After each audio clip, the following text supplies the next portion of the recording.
Hey everyone, welcome to AFP Grassroots Live, our Facebook Live page that we have going today.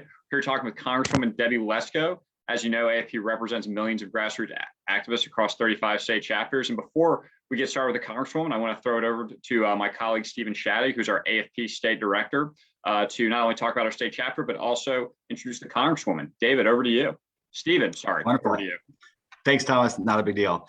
Well, welcome everybody. And again, thank you, Congresswoman Lesko, for taking the time out of what is, I'm sure, a very busy day for you, as they all are. And thank you all in Arizona who are joining us and have been tracking some of our legislative policies here. For those who have not, as you all know, back in 2018, Governor Ducey pushed through some really great occupational licensing reform that have led to some strong economic opportunities here in Arizona.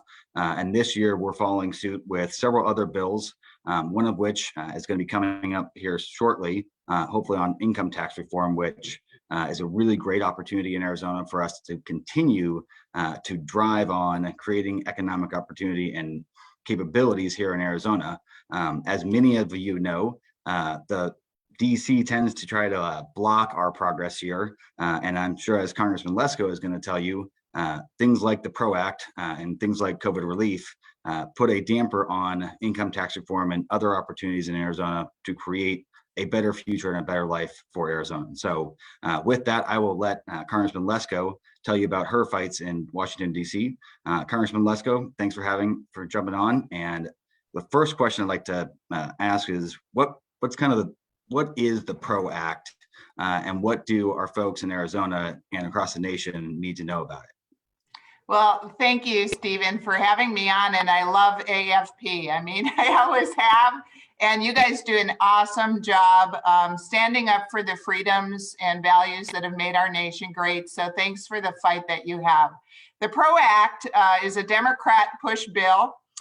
It passed through the House last week. I voted no, and it's kind of like a giveaway to the unions. It's totally anti-freedom, anti-business. As you know, in the state of Arizona, we have a right to work laws, basically meaning that an employee does not have to join a union to be part of a job. They won't be fired if they don't pay their union dues. Well, the ProAct would undo that. It would undo 27 state laws that are right to work laws. And, it's a top-down federal thing. It would also do the card checks, which card check is basically when you're having a union election. It's usually a secret ballot, right? Everybody wants to be secret so that in case they vote for the wrong person or don't vote the way that the union bosses want, that they're not going to be harassed and intimidated and, thugged and the whole thing. Well, it wouldn't be secret ballot anymore. Your name would be on it. And so then you would be subject to harassment and intimidation from the union leadership, and everybody would know how you vote. I mean, it's very un-American. It also violates employees' privacies. I mean, this bill also would require employers to turn over all of the contact information for every single employee that they have so the union can contact them and coerce them into joining the union. This is bad for America. It's bad for consumers. All it's about is rewarding the unions that usually help Democrats on their campaigns and donate to Democrats. And it's just a payback for helping them on their campaigns. And it's wrong. And I hope the Senate does not pass it. I hope they don't get rid of their filibuster rule over there and pass it because like I've said many times before, the Democrats are doing things because they have the power. It's not the right thing to do, but because they can do it, they are doing it. It's a total abuse of power. Congresswoman, thanks for that answer. And obviously, you want to talk a little bit more about the ProAct. First off, I do want to encourage everyone tuning in to go to the chat function to learn more about legislation like the ProAct, and you can sign up using that function there. And I know it's kind of boring sometimes to talk about process, but on the ProAct, this skipped the normal procedure. It went straight to the floor. There was bipartisan opposition to the bill at the end of the day. Can you just talk about, and you spoke about this earlier in your first answer, just kind of how wrong that is, frankly, and that people, especially new members of Congress, should be able to weigh in through the committee process, through really just kind of what we're used to, the normal course of business, and how that's changed, and how the ProAct is an example of that. Yeah, the Democrats, unfortunately, in the election, they have a majority in the U.S. House of Representatives. They have a literal majority in the U.S. Senate. And of course, the presidency is under Democrat control with Joe Biden. And so they are pushing through every radical bill that they want. And just because they can, it's not the right thing to do. So they have changed all kinds of rules, all kinds of precedents in the U.S. House of Representatives to get what they want. It's a total power grab.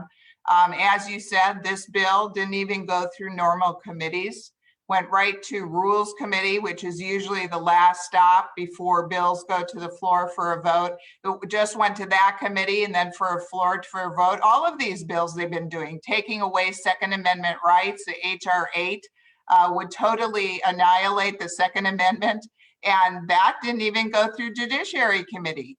H.R. 1, the bill that would keep Democrats in power forever by nationalizing elections in the bad way. All of the bad things that we heard about in the 2020 election, like ballot harvesting, mail-in ballots, same-day voter registration, all that stuff would be codified into law under H.R. 1. It would also fund congressional members' campaigns. So can you imagine my conservative constituents in my district or in Arizona paying their taxpayer dollars to support Nancy Pelosi's reelection? That is outrageous.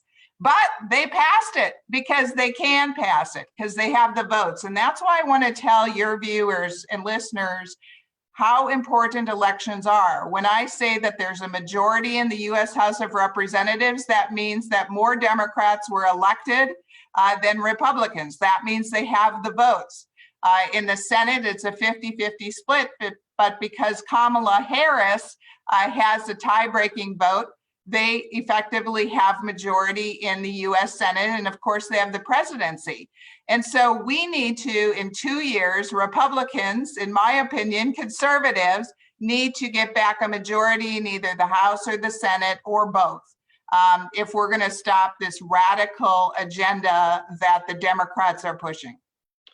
So one just quick follow-up from me, and then I'll turn it back over to Stephen, and that is, you know, Arizona has seen a massive influx of population. People are moving to Arizona, and I don't think they're moving there because it's not because of high taxes or it's not a great place to live, right? So talk about, and I think Stephen could speak more about this, but talk about why the ProAct in particular would be bad for a state like Arizona that is a right to work state, great, great tax environment, is run very well from a fiscal standpoint. Just talk about that a little bit and why, legislation like the ProAct would spell bad things for Arizona, frankly. Well, you're absolutely right. People are flooding into Arizona. I think we're going to get another congressional seat. So we'll have 10 congressional seats because our population has grown.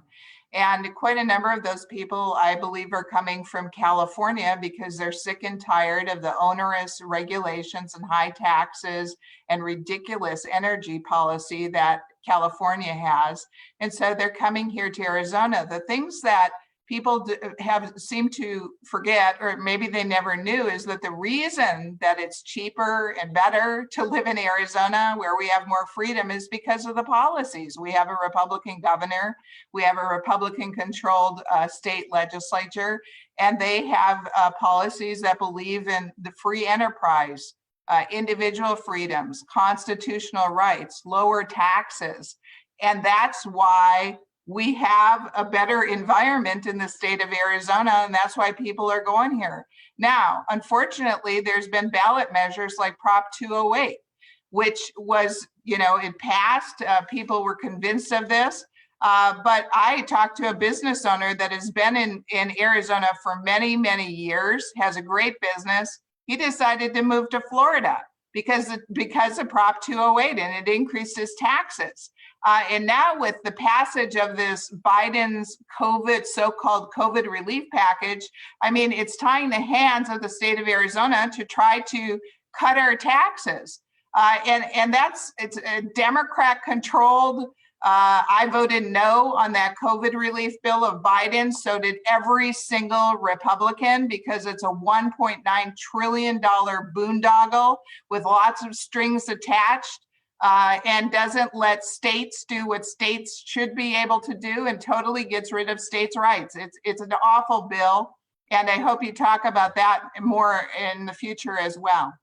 Absolutely. No, and we absolutely oppose that piece of legislation, but I'm going to turn it over to Stephen here to kind of to just talk about some Arizona-centric things. So Stephen, over to you. Sure. So Congressman, as you know, and as you mentioned, we have great leaders like yourself and like the governor here in Arizona. And we've all struggled over the last year to really make sure that we are able to provide for our families. And what we've seen is, while there have been job loss in the state, fortunately, we have a governor who's allowed for individuals to get out and really kind of start their own businesses, become independent contractors, and make sure that even in tough times, they can provide for their families here in Arizona.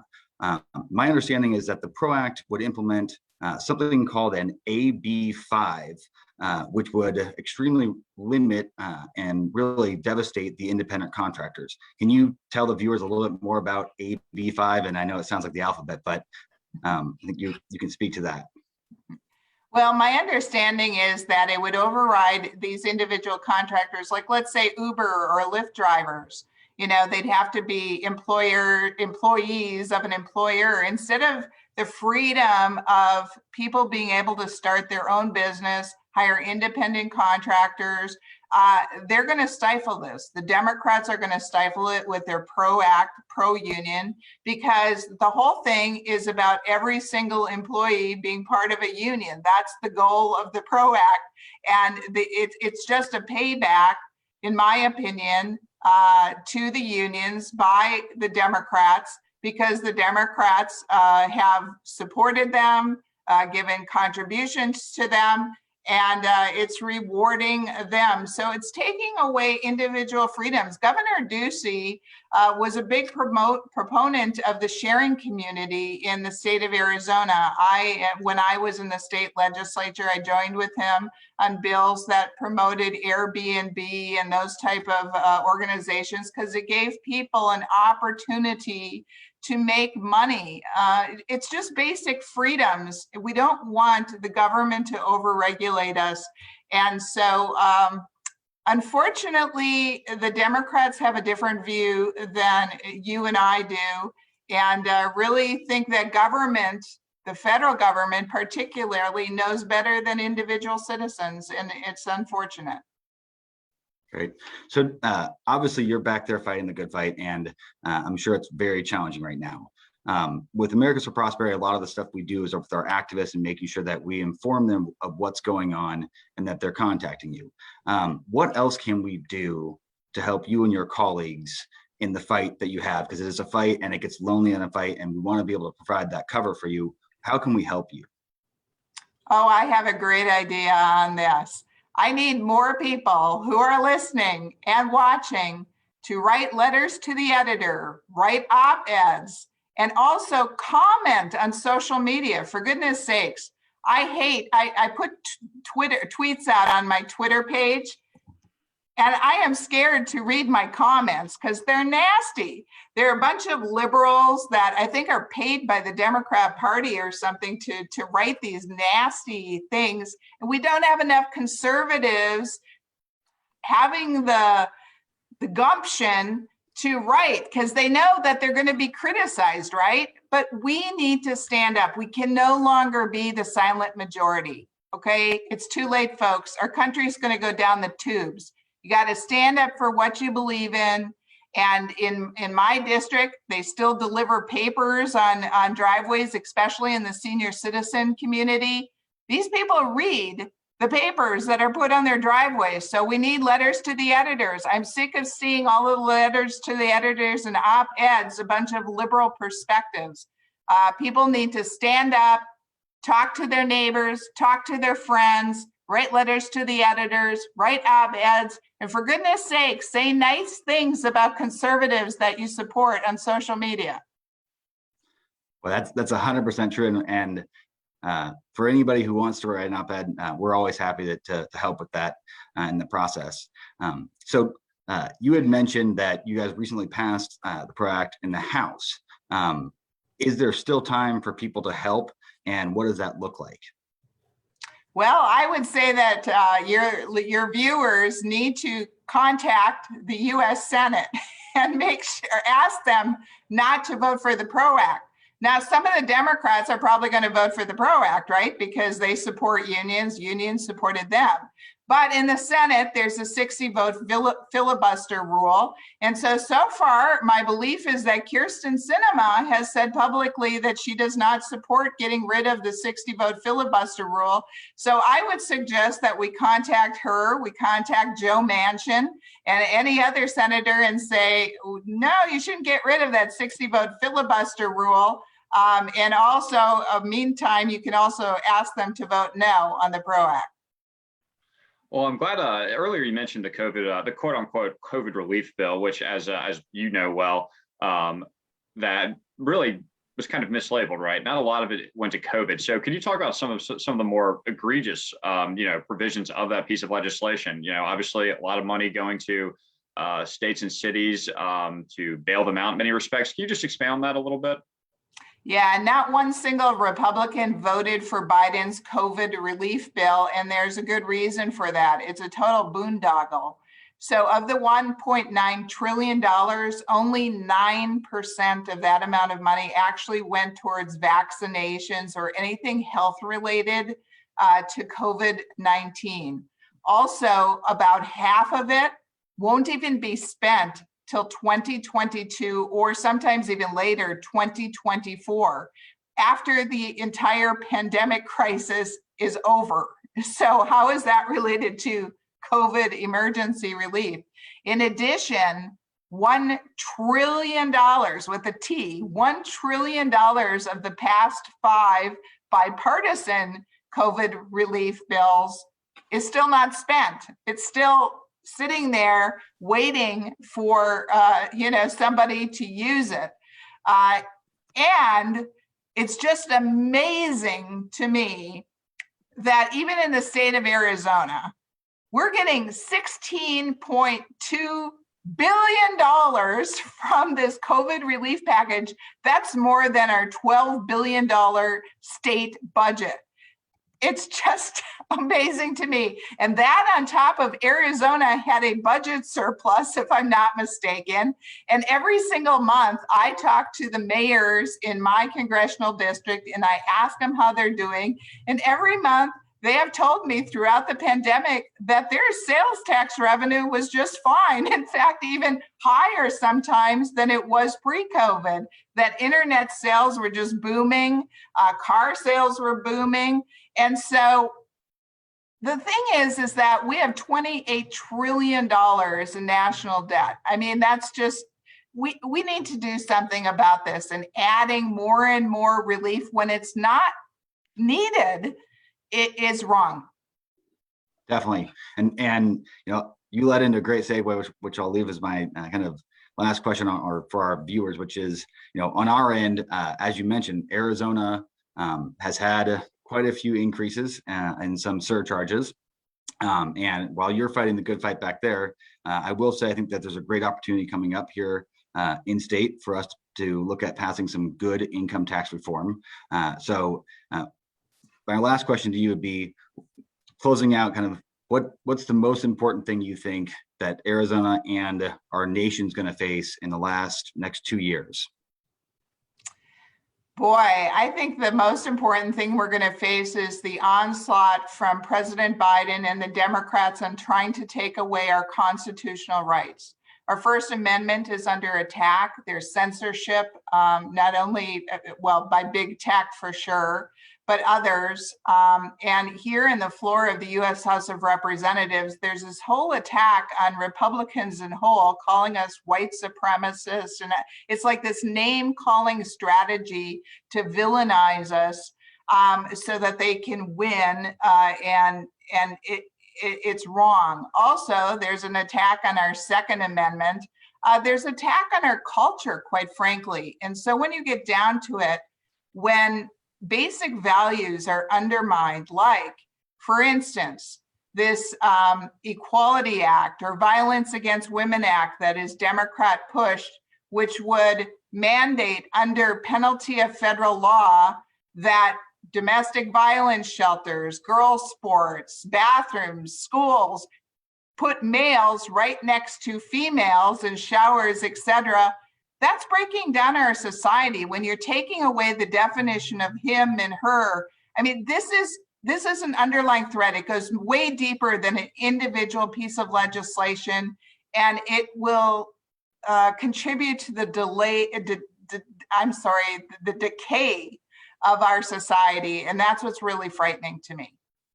Wonderful. Well, I want to thank you for taking the time out of your busy schedule to join us. I also want to thank our viewers. And I also want to make sure that I express to our viewers, please, Congressman Lesko's points on this is a fight. It is a real fight, and we can't just sit on the sidelines. I know that we're all very passionate about our country and our state, and we care about freedom and fighting for it, but we can't talk about it. We've got to go fight for it. So there are lots of ways that we can help with that. Reach out to us at Americans for Prosperity Arizona. I'm sure Congressman Lesko or Congresswoman Lesko's office is happy to help any way they can. But again, like, we've got to get up and we've got to go fight because there's a lot at stake. And our country, I think we all know, is very much worth the fight. So thank you, Congresswoman Lesko. We really appreciate your time. Thank you. And if anybody that is watching wants to contact my office, it's 623-776-7911. And my website is lesko.house.gov. Would love to hear from you. Wonderful. Thank you, Congressman. And thank you,